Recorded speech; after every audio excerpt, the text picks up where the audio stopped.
Mimi Yu, a regular media voice, and has been featured live on the BBC. Her global mission being to create a more empathetic world through leadership that listens. Welcome, Mimi. Thank you.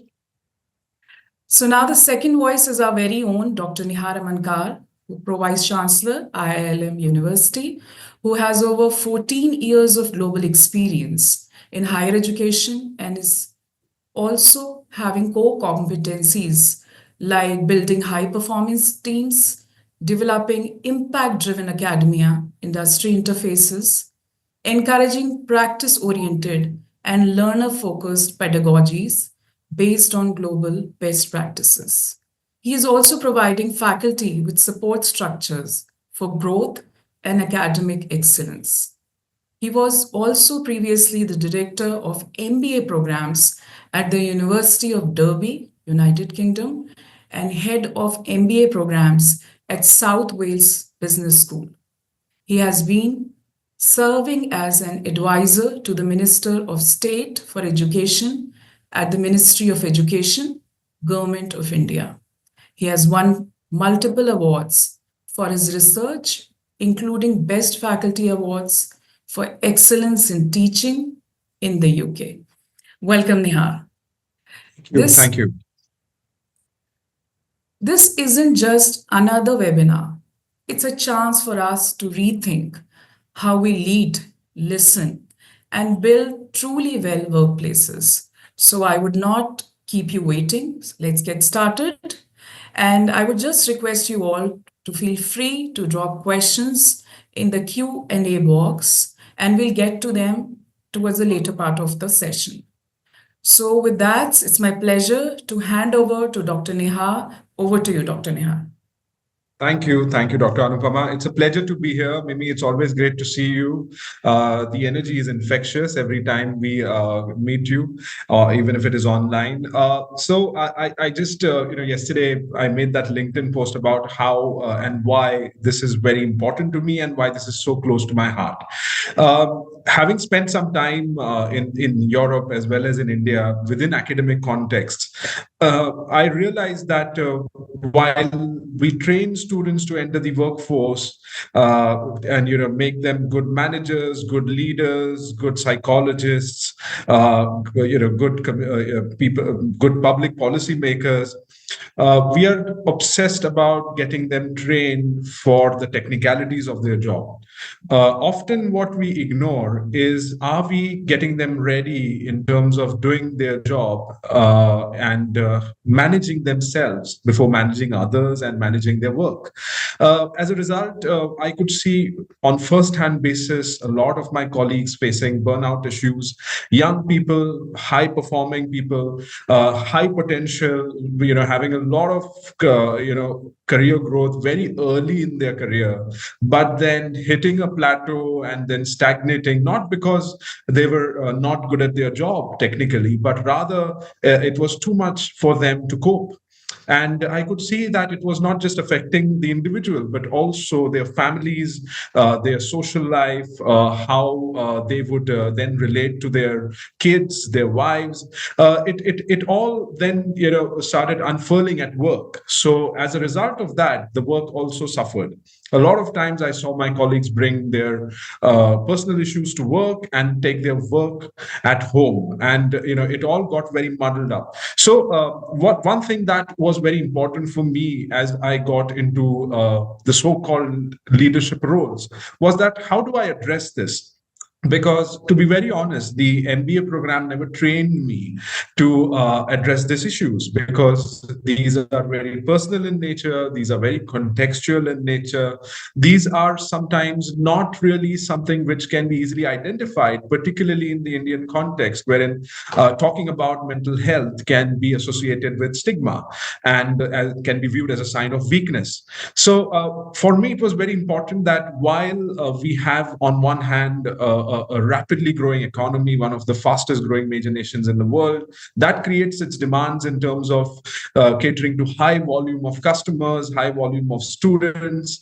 That requires a lot of work to be done very quickly. The productivity has to be very high. And while we talk about all these things like growth and productivity and efficiency, mental health and mental well-being, I saw that often it took the back seat, or these issues were kept in the back burner. There were various issues because of which this happened. It happened because of the lack of infrastructure to tackle these issues. It also happened because of a lack of intent from the senior leadership to create platforms for people to voice it. And it was also because of the lack of willingness on behalf of the employees to engage with these issues. So my very simple vision is to how is it within the academic context, at least because that's where I operate, we have to first learn as faculty, as academics, to manage ourselves. If we do not talk about our own mental well-being, a lot of that can get translated and transferred into students, and that is not a good deal for anyone. So this webinar was born out of that. Dr. Anupama was kind enough to connect me with Mimi. And I think the real expert on this panel is Mimi. So that's why I said, I'm not going to talk too much. I'm just going to set the context in terms of why IILM University is doing this. So while I give you my version of why I am interested in this, why I'm passionate about this, IILM University has always been, having a vision of creating inclusive and responsible leaders. Inclusivity cannot happen without empathy. And empathy is something that, as Mimi says, is extremely at the core of responsible and inclusive leadership. So for us as a university, developing lawyers, developing the future managers and leaders and people in public policy, engineers, we want to make sure that we just don't cater to the rhetoric, but actually explore tools, techniques in terms of how we can really implement this. And I think that is where this conversation was born. And with that, I would like to really thank Mimi for joining us. And I'm looking forward to a very fascinating conversation. And over to you, Mimi. Oh, Dr. Nihar, thank you. And Dr. Anupama as well for the introduction and for bringing me to India tonight. I'm not quite there. To everyone on the line, I'm in Malaysia, but I'm just down the road. Listening to you there, Dr. Nihar, I'm very inspired. I think in my work, it's quite rare, really, to find leaders that speak with as much passion for change as you do. I think it's very easy for leaders to speak about theory. But the sense I get working with the two of you, and of course the university as a whole, is that you really are looking to create change. So what I hope for today, for everybody here, I see there's about 20 of us on the line, is to give you just a foundation, right? I just want to give you all some inspiration on a Friday as to how this comes together. What does it mean? You heard there from Dr. Nihar a bit about empathy, a bit about well-being. I'm going to touch on psychological safety, which I'm sure is a passion for many of you. And then we're going to take some questions. So I'm going to speak for about 25 minutes. I'm going to pop some slides up. There's a couple of videos in there. Let you sit back, have a cup of chai, absorb. As Dr. Anupama said, please do put messages in the chat box or the Q&A box. And I do have a couple of questions for you throughout the session, which I would love you to engage with. Please don't leave me hanging. Put your feedback in there and let's engage a little bit as well. So let me pop these slides up for you, and we will take it from there. Okay, so hopefully you can all see that. As I said, I'm going to look at workplace wellbeing, a little bit around psychologically safe leadership and what that means for all of you and where we could take that in the future. But let's start with just a bit of big picture. And of course, sometimes when I train this, it takes me 2 days. So I'm really giving you the entry level, and hopefully it's just going to make you think slightly differently about some of the things that perhaps you thought you already knew. So did you know that employees that work within empathetic cultures, empathetic teams, empathetic leadership teams report lower burnout, improved mental health, and stronger intent to remain? I.e., they don't want to quit as often, right? Out there in the world, as you were hearing there in the introduction, particularly in India, because of the competitive landscape, the fast-growing landscape that you will work within, pressure is higher than ever before. And when you look at the geopolitical landscape, particularly in India today, right, there is a lot of pressure on the system, whether that's your job, your life, your family, your political situation, our social structures. When we work within organizational cultures where we feel that we are understood, which is, as I'll tell you today, a fundamental need for human beings, we feel better, we do better, and we perform better. So in the end, when you have this well-being conversation, and of course, I get to have it all around the world every day, there cannot be any level of sustained well-being if there is not first sustained empathy. Now, I'm sure there's many psychology students on the line. You know this better than me, right? But fundamentally, this ability to understand each other, which I'll touch on today, I'm not talking about something emotional. There's no emotions in this. What I'm talking about is survival realities. So when I talk to big audiences of HR leaders or business leaders, I'm often on a massive stage with 300 or 500 or 1,000 Indian leaders. The message I want them all to understand is this is not something soft. This conversation that we're having tonight is about hard realities for you as leaders and as a department and for our world at large. Yes, you will thrive in more empathetic cultures, but more importantly, the human race will survive because we are, as you all know very well, a pro-social species. So what is it? And why is it that I'm teaching it around the world? Why should you care, right? So I'm going to play you a little video clip. This is from the Joker movie, one of the highest grossing films out of the USA last year. And I think he explains it quite well. Have you seen what it's like out there, Murray? Do you ever actually leave the studio? Everybody just yells and screams at each other. Nobody's civil anymore. Nobody thinks what it's like to be the other guy. Nobody thinks what it's like to be the other guy. That is fundamentally what this skill set is talking about. It is talking about perspective taking. There are many forms of empathy. There's cognitive and emotive and all kinds of compassionate, all kinds of different kinds of empathy. But when I'm teaching it to organizations and teams like yours, I'm going to focus on this cognitive reality.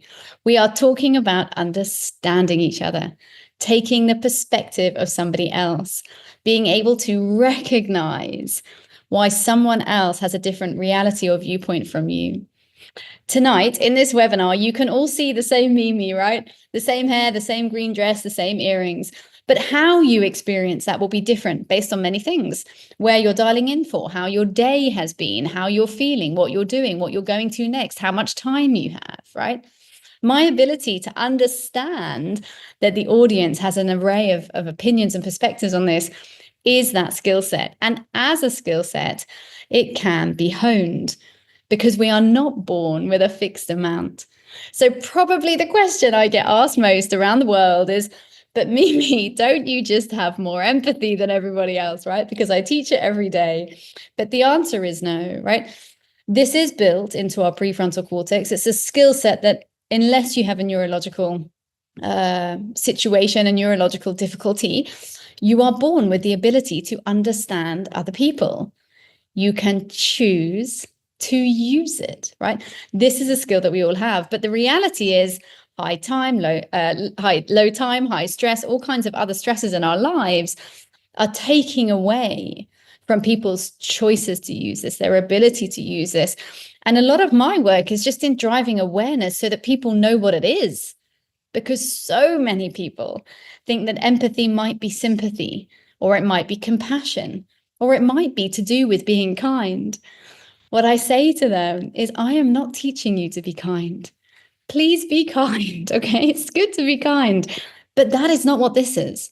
What we are talking about is the skill set to understand, to relate to other people. The great thing about that is this: you can learn it and you can train it. So when you have a well-being program within your organization or team, within your student population, many of them will not be using the skill. Many of them won't even have thought about it, especially if they're not in the psychology unit, right? If they're in law or accounting or any type of sciences, right? This is maybe not where they're focusing. but they can be trained. I get the honor of doing that all around the world. But the wonderful thing is seeing organizations embrace that and see that shift as well. I teach this to all kinds of people, right? So I teach it in the corporate world. I teach it to women's leadership groups. I teach it in communities and politics. And last week, I even taught it in the prison system in the USA. So there are all areas of our world and life where the ability to understand people is going to drive significant benefit to your team. This presentation specifically touches on our working lives. But of course, you could redo this with 100 benefits in your personal lives, whether that's interrelationships in your family, whether it's with your parents, your children, your community, your self-confidence, even your physiological health, which in fact, my next book that comes out in July is all about. But for the sake of this webinar, I wanted to look at 4. It's going to help us really connect multi-generational teams. So I know in your university, you have this, right? You have students who are probably just about 18. And then you probably have professors who are maybe in their 40s, 50s, perhaps 60s, perhaps even 70s, right? We see it all the time. Many generations in one workplace, many different opinions on how to learn, where to learn, the right way to learn, right? So when we have empathy for each other, we can close those gaps. We can create more harmony. We can balance our people with our growth. As you heard there in the introduction with Dr. Nihar, the importance of growth, the competitive reality of India. We have to perform, we have to grow, we have to lead and innovate. Empathy allows us to get there. It does drive up engagement and motivation because in the end, all motivation is relational. We need each other to grow. And well-being, belonging, inclusion, again, as you heard Dr. Nihar talking about earlier, you cannot create any of them without empathy. How are you ever going to include people if you don't understand how they want to be included, right? And when it comes to well-being, there is no yoga program or fruit bowl that can fix a loneliness epidemic. And that is where we are living today. Statistically, it's hard, it's a big number. 52% of us are lonely.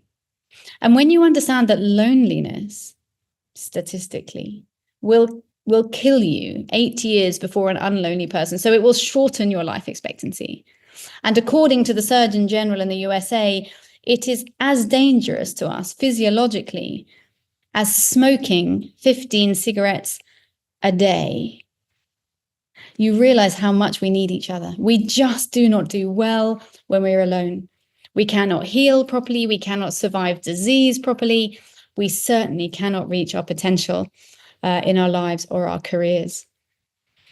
So what I teach to the faculties and departments that I work with is listening-led leadership. And I'm going to touch just a little on it tonight to give you some understanding of what that is. For me, there can be no leadership without listening. I say to my audiences every day, to lead, you need to first listen. If you think about 3 leaders, bosses, professors, people in your lives that you have great respect and following for, the chances are they listened to you well, or perhaps still today. We follow those who listen to us. I believe that this ability to listen to each other is probably our most overlooked driver of engagement and well-being. We see organizations, faculties all around the world running to fix well-being with process. Now, process is important. We all need process.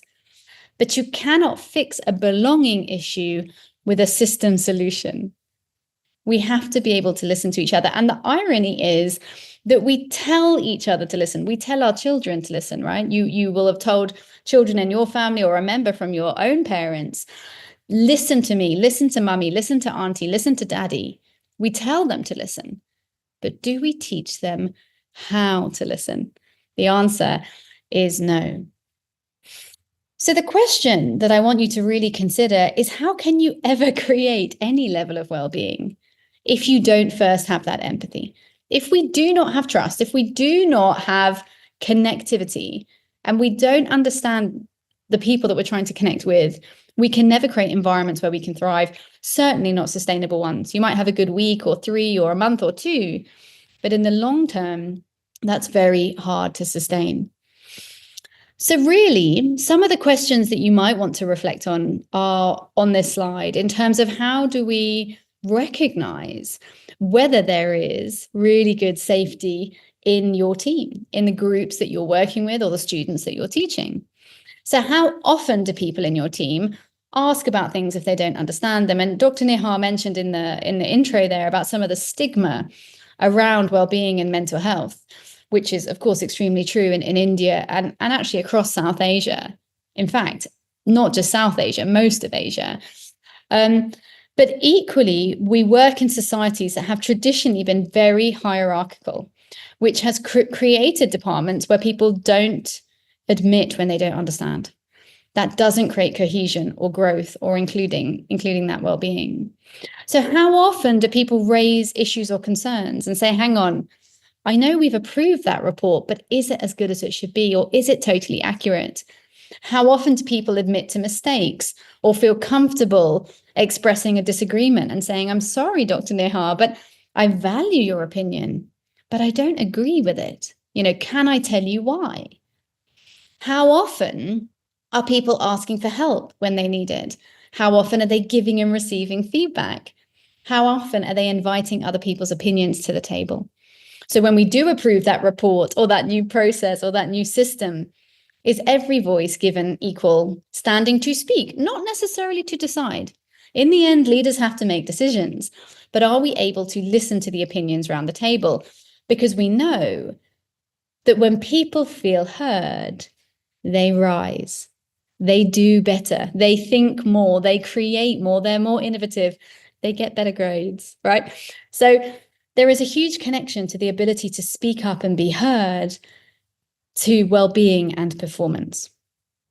So I promised that I wanted a little bit of your help in this. So what I would like you to do is just take a minute to reflect on your own life and career. Whether you are new in this role and you've had roles, this is your first role, or you've had roles before, I want you to think about the best team you've ever been in. It can be in this company, it can be at university, it could be a sports team, or it could be a previous job, right? Anywhere in your career. Think about that team and then think about why you loved it. Why was it so special? What made that team the best team you've ever worked in? You don't have to tell me which team you're thinking about. All I want in the chat box, please, is 3 words that describe why it was good.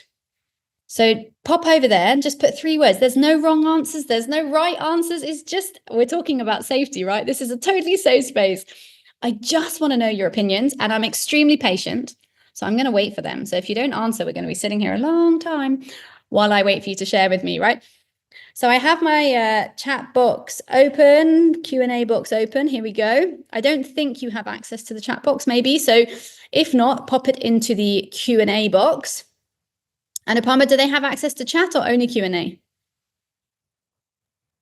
They have access to chat and as well as Q&A. Yeah. Perfect.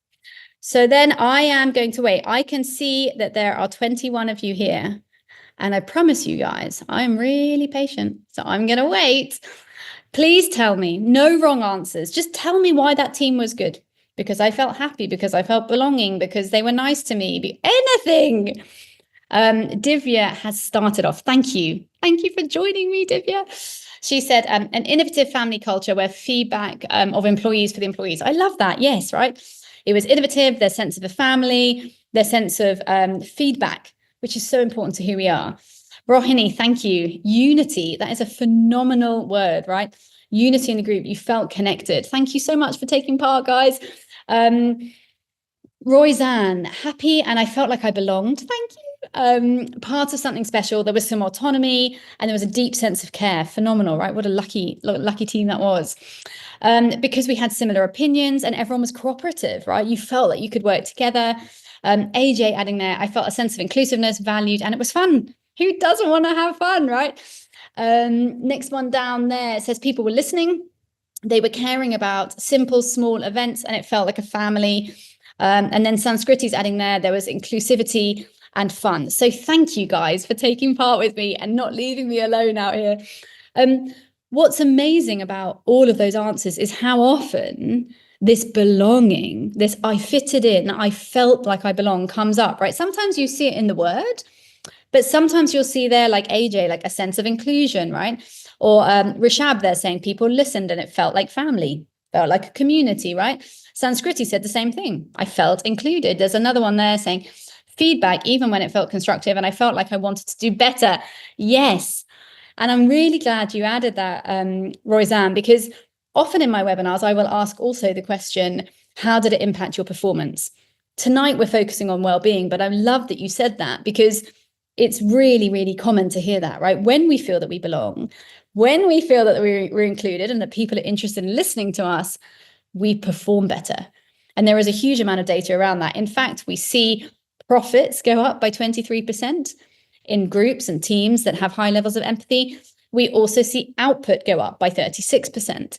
So when these things are in place, not only do we see our health and our well-being improve, but we do see our performance improve. So when I do this activity all around the world, what I always find is that belonging, that I felt safe, I felt included, always comes out in the top 3 drivers of engagement. Because as human beings, we need to be included. We need to belong. You know, as every generation shifts, the way we see belonging might change, but that need, it never changes. So there is a very deep link between this need to listen, to have empathy, and the safety that we feel in our team. And as I said earlier, all motivation, all human motivation is relational. So even if you think what you're doing is just for you, because of you, for you, as you dig down into that psychologically, right, maybe with a coach, maybe with a psychologist, maybe just with your family, you will realize that your drivers are relational. We are pro-social. Now, I said here, add an emoji, but I see we don't have emojis in this chat box tonight. But just think about it for yourself. How often in your role you see these 3 things: uncertainty, complexity, and interdependence. So how often is your role uncertain, changing? That might be inside the university, outside the university, in the country at large, right? Things are changing.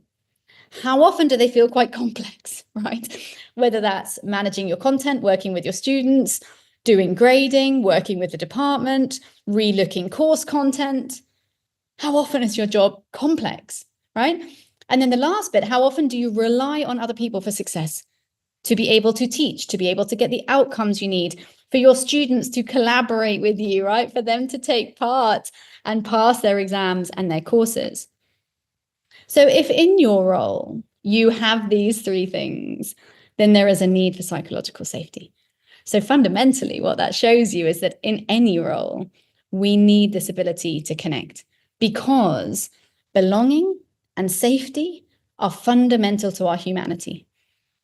Babies who are born equally sick, the one who receives more empathy, more belonging in the tribe, outlives the other.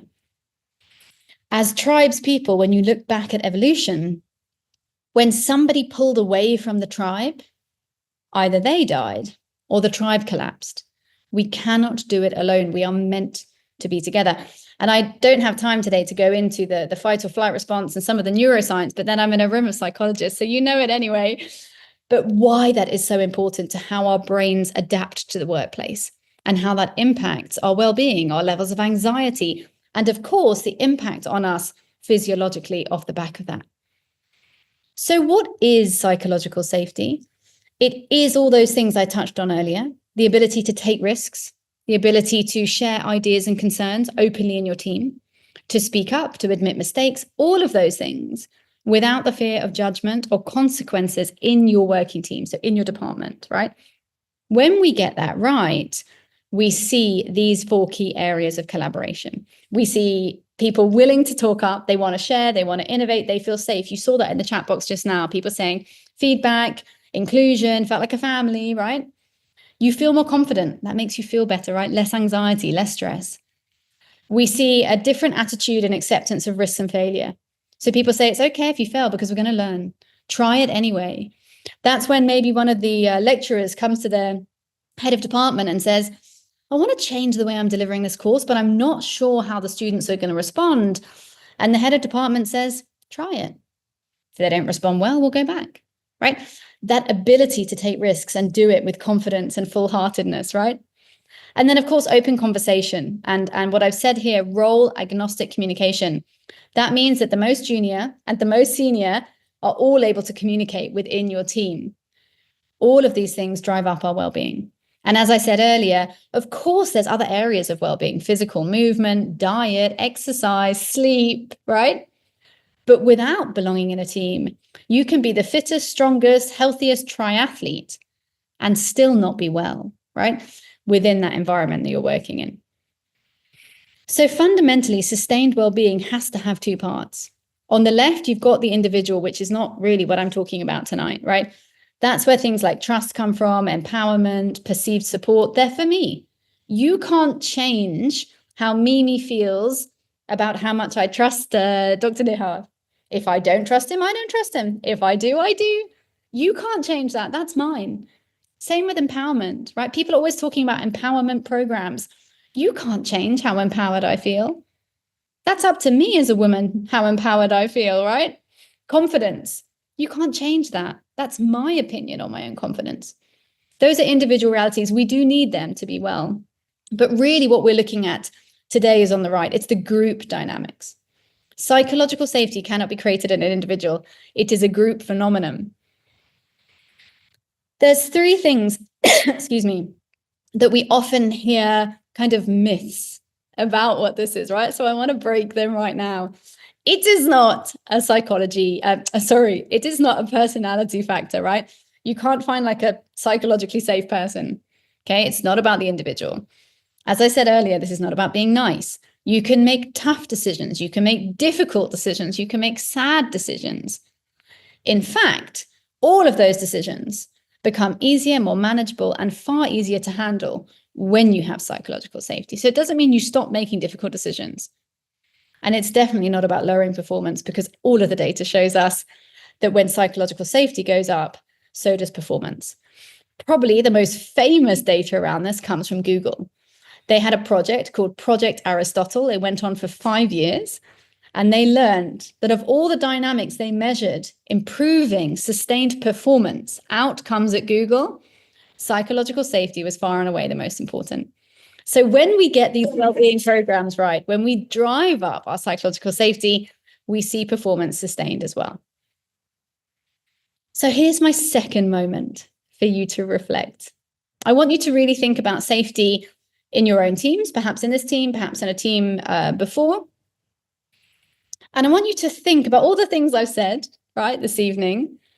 In your experience, how does your health and well-being suffer when you don't feel safe or valued or listened to, right? And again, I'm going to close this in a second. Go to the chat box. Please join me. No wrong answers. I want all of us to learn from each other. If you feel like people are not listening to you in the workplace, like you don't matter, you're not of value, nobody cares about your opinion, how does that impact your own health, your mental health, your physical health, how you feel, how your levels of anxiety, your levels of comfort, how much you want to go to work? I would love to hear from you. Again, no wrong answers. So somebody please kick it off so that your colleagues can join in. I always know the first person doesn't want to answer, but then people will come. So I'm going to ask some of my friends from before, Rohini, Aishneet, AJ, please pop on over. Don't leave me hanging over here in Malaysia. Tell me what happens when nobody listens to you. Thank you for kicking us off over there. So I withdraw, I feel anxious, I overthink, I don't want to contribute. Absolutely, right?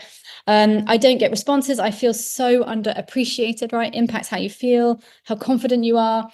Sanskriti saying lack of motivation. I don't try to be better. I just do what I have to do, right? Because nobody's listening anyway, right? I feel less comfortable. I feel inferior. It leaves me feeling demotivated. I feel insecure. I feel like I'm worthless. I feel ignored. I feel like people are trying to conspire against me. I feel like a loser. I don't feel seen or heard. I don't feel like I'm adding value, right? It's quite a sad list. They're still coming. I feel isolated. I feel mentally down, which affects my overall health. It affects my self-esteem. It makes me incapable of reaching my true potential, right? When you read that, and thank you for taking part and being in this conversation with me, it makes me feel better too, right? It makes me feel included and more well on a Friday night. But when you read that list, doesn't it feel quite heavy, right? You're like, oh my gosh, that is how important this is. All I did was ask you one question. If I don't listen to you, how do I feel? And we've gone from underappreciated, miserable, my mental health suffers, I don't feel confident, I feel worthless, I feel like a loot. Wow, guys.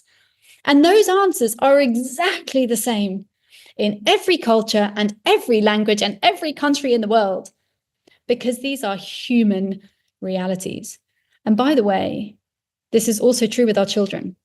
So for anyone in the webinar that has children or wants to have children one day, never forget these answers, because when you do not listen to your children, this is what happens to them in those tiny little brains, right? We can handle it. We're adults, but imagine all those feelings for a child of 5 or 6 or 8 or 11, and how hard that is for them to handle, right? So these are really, really critical realities. And thank you again for taking part with me. So hopefully I have set up for you some thinking around why this is important, right? Why Dr. Nihar is keen on fixing some of these things. But I want to leave you with a couple of tips on this Friday evening so that you can take them and use them immediately this weekend with your family, with your husband, wife, mother, father, children, cousins, community, anybody, right? So the framework that I created around these, I've called super skills here to really drive listening-led leadership, sit in 4 buckets. I can't teach you everything in 10 minutes, but I'm going to give you a little snippet of each of them. It's called the Allure framework, and it stands for authenticity, listening, understanding, and recognizing. And I'm going to give you a little tip in each one for you to take away. Fundamentally, the way I define number 1, authenticity, is this. Authenticity is presence plus active attention, right? So you have to be present in the room with your eyes, your bodies. I could teach you for probably 45 minutes how to be present, right? Present in the room, not on your phone, not distracted, not waiting for the next meeting, actively giving your attention, you're listening to that person. Fundamentally, listening more than you speak, right? I always remember when I was 23, I had this female leader who I really looked up to. And we were in a workshop, and one of the things I had to do was ask her for her most important advice to me as her junior. I was 22 or 23. I was very young. She said to me, never underestimate the power of silence. Now, I was like, what? I'm young, I'm a woman, I should use my voice and find my voice and prove I can be heard, and all of those things that you think when you're really young, right? Which are also true, by the way, you should find your voice. But I couldn't possibly understand how staying silent was a superpower, right? But as I grew in my career and into my leadership, I learned this over and over again. In the end, true power comes from the person that speaks the least, right? The person that listens is able to reflect, to direct, to lead, not to talk and talk and talk and talk and talk and say what they think, right? So the first part of that framework is really mastering authenticity. The second is listening. And of course, I've spoken a lot about this tonight, and I teach this for full 2-day modules. So there's a lot here.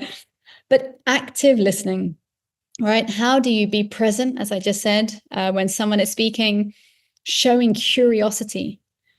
If listening is the backbone to empathy, then curiosity is the path to get there. How will you ever understand if you don't ask, right? Ask open-ended questions. Think about what questions you're asking, and of course, listen actively to the answers. And then ensuring that you don't interrupt. And importantly, particularly for women in the webinar, that you don't allow others to interrupt, right? I work and have worked in India for nearly 20 years, right? So I come in and out all the time. I see this a lot in Indian leadership teams. not only in India, I see it a lot in many cultures, but given that's where we are tonight, be aware of it, stop it, right? Whether it's you doing it or you see it in other people. So often I find myself in meetings saying to people, sorry, Sanjay, could you please let Laura finish? I think she was going to say a little bit more, right? In that example, it was a man, a woman, it could be anyone. Don't let it happen, because when people get cut off, they close in. And again, that goes back to all the things I said earlier around mental health and emotional well-being, right? Empathy does not involve agreement or judgment. So when you listen to people, you don't have to like what they're saying, and you definitely don't have to agree with what they're saying. You have to understand what they're saying. So I put a couple of questions here for you to think about taking away that are really powerful. So what do you think is the first one that I use all the time? If one of your students comes to you with a challenge, ask them this first. Before you answer, they know you know the answer. You don't have to prove that you know the answer or that you're smart or any of those things. Before you answer, ask them this. Thank you for the question, Mimi. What do you think the answer is? And see what happens, right? Amazing things happen. First of all, 90% of the time they know the answer. Sometimes they really don't, but most of the time they do. Same with our children. Most of the time they know. Beyond that, it builds trust, because you'll see them go, oh, they trust me to have a thought. They respect me to share this conversation with me. The second is a sentence rather than a question, but help me understand. So you would say, Nidhi, help me understand why this is such a challenge. Help me understand why this deadline is so hard for you to meet. Help me understand why you did miss the deadline, right? Opening up curiosity before you judge, before you act, before you respond, creates understanding. It gives you insight. And the last one, very similar really, but how did you get to this conclusion? How did you get to the conclusion that this module is not of value to you, or that you don't want that job, or that you don't think you're going to pass that exam? Help me understand. How did you get to that conclusion, right? Really good sentences. They tap into neurolinguistics that open up the subconscious and allow you to drive more insight, more empathy. Understanding is a very big module for 3 minutes. So I chose one because this one is my favorite and it's really easy to remember. The word why, really powerful word. It's a questioning word, right? Why did that happen? Why do you think that? But the word why can also be a word on the offensive, as in the attack. So if I say to you, why? Why did you do that, Aruj? Why? Tell me why. Why did that happen? Why didn't... Suddenly you're like, right? I don't know why that happened. How, on the other hand, is a word that is...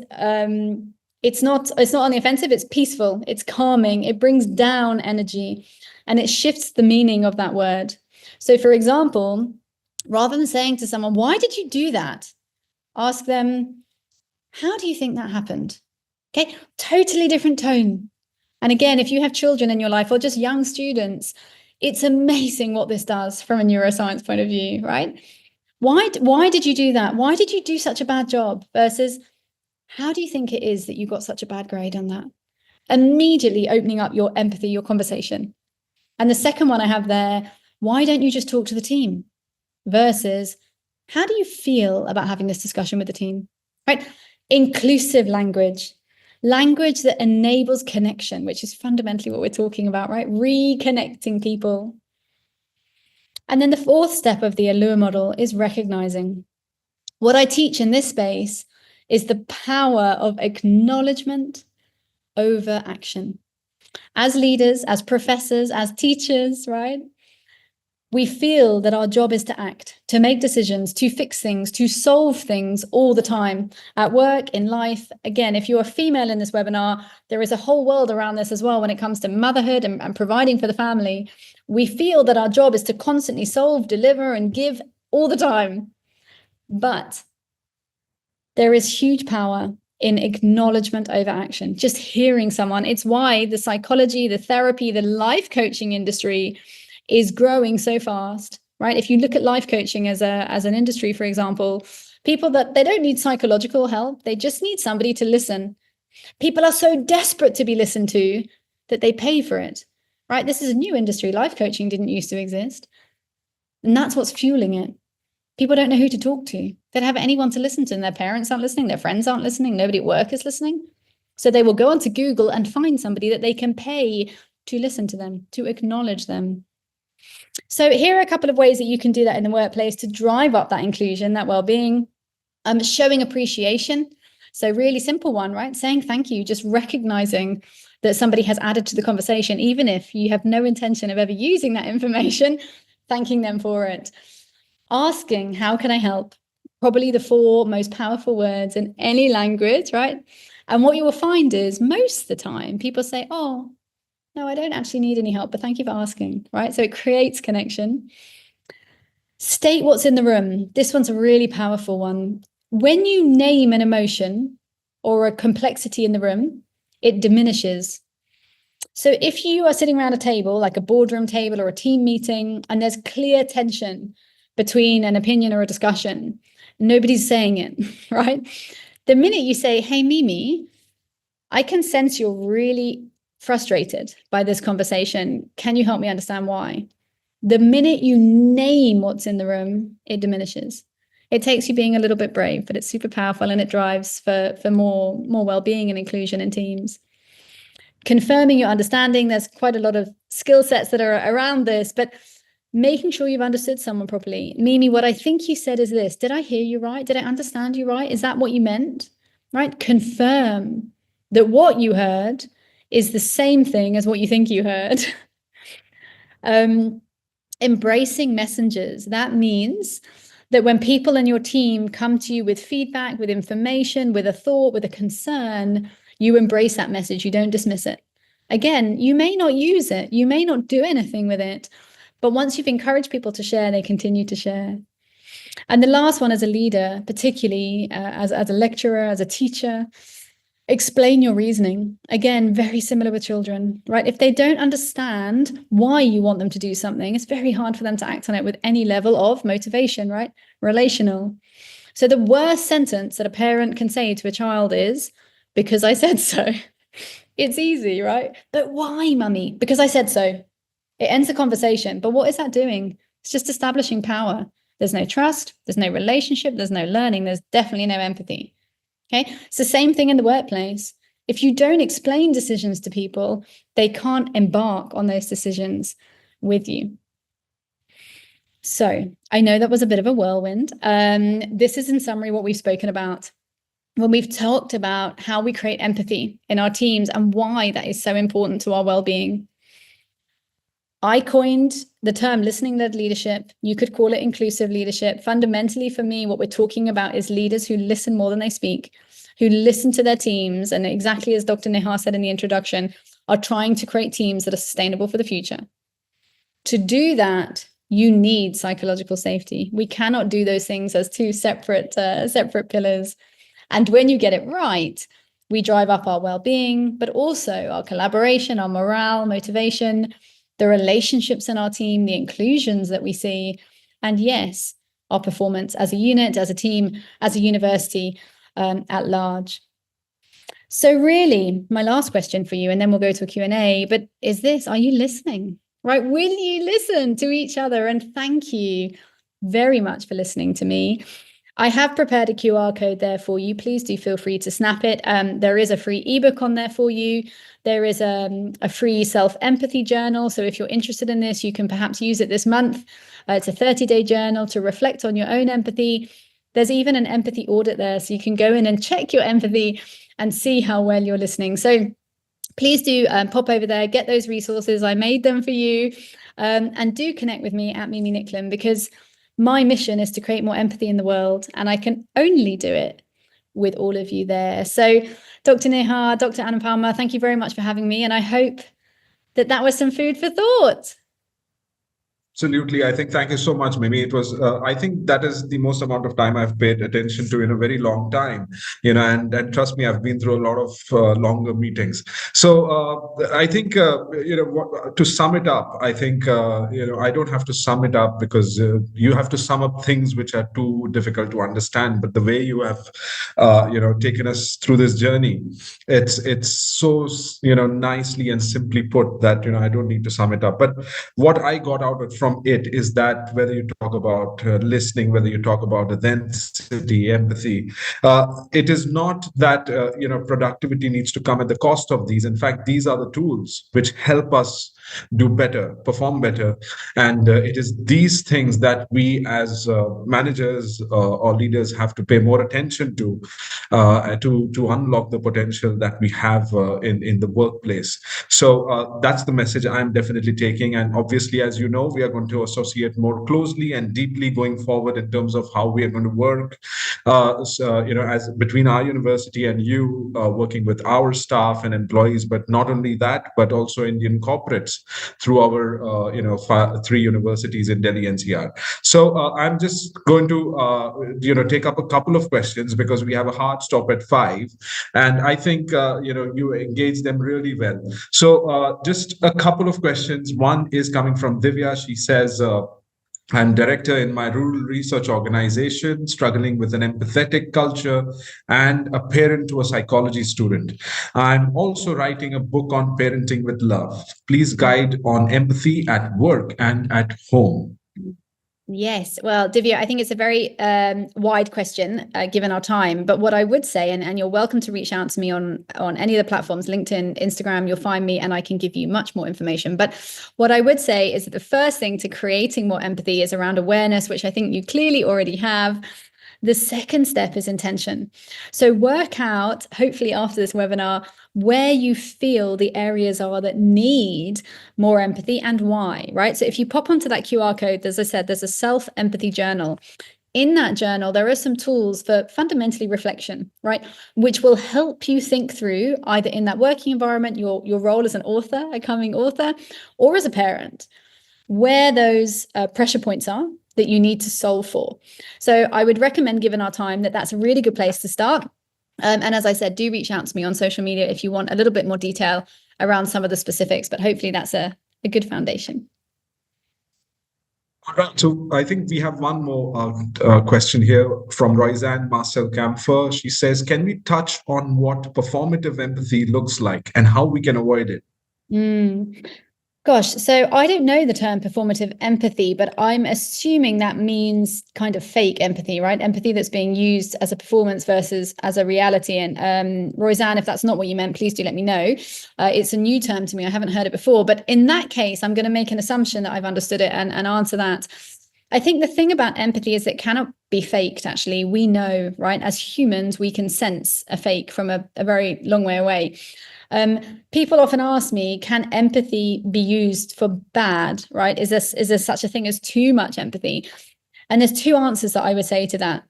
The first is that the scientific data, and it mainly comes from the medical field, from the hospital system, is that burnout declines when empathy increases. So there is this feeling that maybe I can have too much and it will make me tired. It's not the truth, right? There is such a thing as compassion fatigue, by the way. You can wear out of compassion, but you cannot wear out of empathy. That would be the first thing I said. And the second thing I would say is that, as with all skill sets in all areas of our life, in the end, using them for right or wrong is up to the person, right? Any skill set can be used to hurt, to harm, or to build and improve. So I think if I've understood you correctly, that kind of fake empathy, that empathy for performance that's not really real, that's down to the user of that empathy. Number one, you'll be able to sense it and avoid it. And as I said, call it out, mention it in the room. Sorry, sir, I'm not sure I'm following you here. Is this what you mean? Is that a sincere request? And number 2, understanding when people are using a skill to manipulate, to lead to something detrimental to others, and be able to course correct from that place. So I think that's how I would answer that question. I hope that I understood you, but again, please write to me if I didn't, and I'll answer it differently. Right. So we have time for one last question, and I think this one I will take it up because I want to. I don't want to take it up. I will follow you, obviously, Mimi, but I want to explore this as well. So Ajay here asking us, why is active listening so difficult for leaders, and what's at stake when it's missing? So what's at stake when it's missing? I think we touched on a few of those today, right? We have lack of trust, lack of connection, lack of motivation, poor performance, wear out, burnout, demotivation, demoralization.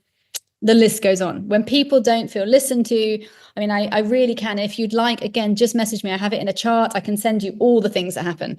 I have a list of 12 actually that sit in there. Creativity goes down, innovation goes down, performance decreases, endless, right? Why is it so hard? That's a bigger question. But in the 1 minute we have left, it's so hard because for two reasons. Number one, it's a hard skill, right? So I say this all the time. This is not easy. And when I do the executive programs, the first thing that senior male leaders always tell me, like in the coffee break, is, Mimi, I didn't realize it was so hard. Like, I know, right? It is a hard skill. It takes practice. It takes intention. It takes focus. And we're all really busy, really tired, and really stressed, right? The brain is often on that fight or flight mode. We are working under stressful conditions. We often can't access the part of the brain that you need to be able to listen. So it's a multifaceted answer, AJ, Dr. Nihar. But yes, when we don't do it, loads of bad things happen. Why don't we do it? Because it's really hard and we often think we don't have time. The good news is I can teach you how to listen in 90 seconds. So we will do that next time. Yes, and to just take it a bit further, Ajay, I'll tell you this, that a lot of times we have this expectation. Leaders are almost expected to behave in a very idealistic way, and this form of this nature of heroic leadership, it has run its course. Leaders can make mistakes. Leaders are at fault, whether they like to accept it or not. And finally, we are all humans. Just because we have a different title or we are at a different level within the organization, that does not mean that we are completely perfect. So while we talk about active listening, Mimi hit the nail on the spot, that he said a lot of things are on our minds. There's a lot of pressure, there's a lot of stress, there's a lot of anxiety, which may or may not be visible. Secondly, we also need to make sure that when we talk about active listening, it's also the art of conversation that needs to be paid more attention to. So while we would all like to be very empathetic, we would like to be very understanding, inclusive, listen. At the same time, all of this, in my opinion, and this is my personal opinion, is that there are some things which are non-negotiable. So, for example, if we start taking the rule book and tearing it up and just do what everyone wants us to do and just say yes to everything that people want to happen, it will create chaos. And that is not going to be very conducive to the organization. So at sometimes leaders might take certain decisions which seem harsh or may seem non-empathetic because there's a bigger picture that needs to be seen. But what I think Mimi is rightly trying to say is that the honesty of that conversation, the activeness of the listening, which is very difficult to do, is going to help navigate those complexities of miscommunication, misunderstanding. But leaders are not perfect, and I think it is something that we try to do in the modern leadership courses, wherein we project ourselves as human, and we have to remember that we have to take decisions all the time. Now, some of them may be right, some of them may be wrong. They might not be inclusive all the time. They may not be working in everyone's interest at the time. So there's a larger debate here about, whether you think about the organization, whether you think about the employees or the other shareholders. So that's a conversation about stakeholder view, which is again a very difficult art to master. But I think I just wanted to tell you that sometimes you just have to give the other person a chance. Yes. Totally. We should give everyone a chance. Yes. Right. Absolutely. Thank you, Mimi. I had a fantastic time. I think this is a great start to our weekend and the Friday evening. I'm certainly going to be connecting more deeply with you in the future, and we look forward to hosting you at IILM and how we can talk about what we did in a lot more meaningful context and create some impactful work within the corporate sector of India as well. So I look forward to you visiting us soon, and thank you for your time this evening. Have a very fantastic day ahead. Thank you everyone for joining us today. Thank you, Dr. Anupama, for putting this all together. And yes, have a great Friday evening. Thank you. You too. Thank you. Thank you, Dr. Nihar. Thank you, everyone. Thank you. Bye. Good night. Bye. Thank you. Good night.